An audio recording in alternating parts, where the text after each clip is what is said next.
C'est symptomatique de notre époque de vouloir utiliser un archétype sans le comprendre. On a comme ça un personnage qui au début est d'une classe populaire et qui va s'élever en fait dans les jeux, qui va être de plus en plus connu et qui va devenir le déclencheur d'un mouvement.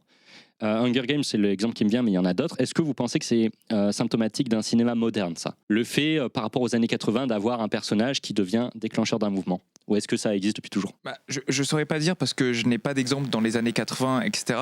Moi, j'ai plutôt l'impression que ça a été fait dans Hunger Games de façon sérieuse. Du coup, on va dire le monde est tangible, on y croit. Il n'y a pas de côté funky, il n'y a pas de côté second degré. Et là, ça a été repris.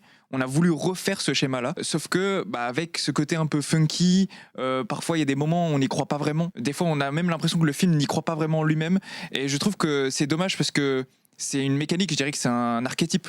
Donc à mon avis, c'est certain que dans les années 80 ou même depuis la naissance même de la littérature, je suis sûr que ce genre de personnage existe. Maintenant, je ne crois pas que ce soit symptomatique de notre époque.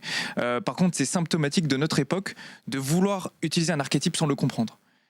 Et là, j'ai l'impression que ça a été utilisé, cet archétype, sans vraiment comprendre la substance pure de cet archétype qui justement se dépasse pour lancer un mouvement, mais sans faire exprès.